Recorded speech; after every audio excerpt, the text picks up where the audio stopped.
मायावती वो नाम जिसे उत्तर प्रदेश की पॉलिटिक्स में कल्ट क्लासिक के तौर पर देखा जाता है।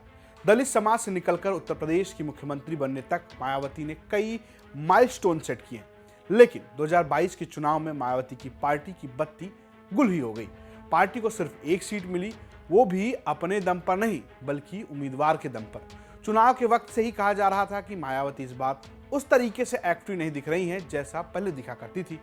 इस बीच चर्चा ये भी आई थी कि मायावती को राष्ट्रपति बनाया जा सकता है। सोशल मीडिया और नुक्कड़ों में जो चर्चा हुई उसमें कहा गया कि मायावती के पास बीजेपी एक प्रस्ताव लेकर गई है और वो प्रस्ताव राष्ट्रपति पद का है। लेकिन अब इस पूरे राष्ट्रपति वाले खेल पर मायावती का जवाब आ गया है।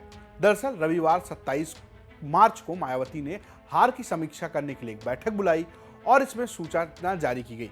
और इस सूचना के मुताबिक मायावती ने एक तरीके से बताया कि आखिर उस पूरे प्रस्ताव को लेकर क्या मामला रहा है। बीएसपी की ओर से जारी की गई सूचना में लिखा गया कि बीजेपी ने इस चुनाव में एक सोची समझी रणनीति व साजिश के तहत अपने आरएसएस संगठन के जरिए हमारे लोगों में काफी गलत प्रचार करवाया है कि यूपी में बीएसपी की सरकार नहीं बनने पर हम आपकी बहन जी को देश का राष्ट्रपति बनवा देंगे, इसलिए बीजेपी को सत्ता में आने देना चाहिए। जबकि मेरे लिए देश का राष्ट्रपति बनना तो बहुत दूर की बात है, बल्कि इस बारे में मैं सपने तक में भी नहीं सोच सकती हूँ।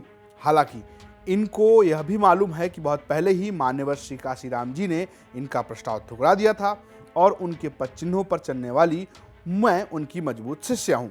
तो कुल मिलाकर यह है कि जो राष्ट्रपति को लेकर चर्चा थी, इस पर अब मायावती का स्पष्ट जवाब आ गया है।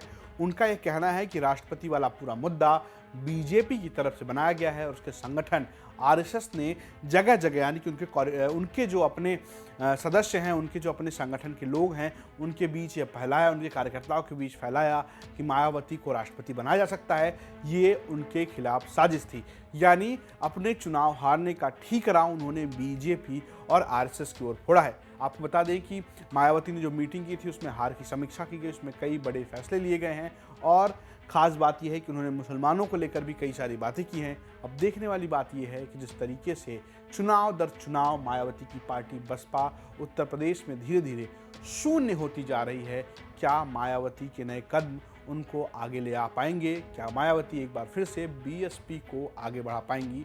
ये सवाल बहुत बड़ा है, क्योंकि अगर आप देखिए 2022 के चुनाव में ना सिर्फ बीएसपी के लिए झटका रहा, उसकी सीटें नहीं आई, सिर्फ एक सीट आई रसरा से जहां से उमाशंकर सिंह जीते।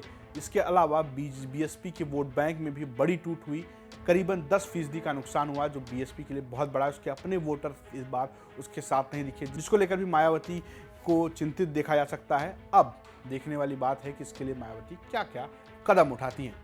तो ये रही बात मायावती की, लेकिन उत्तर प्रदेश की राजनीति में जो कुछ भी होगा उसकी जो सूचना है वो आपको मिलेगी यूपी तक पर।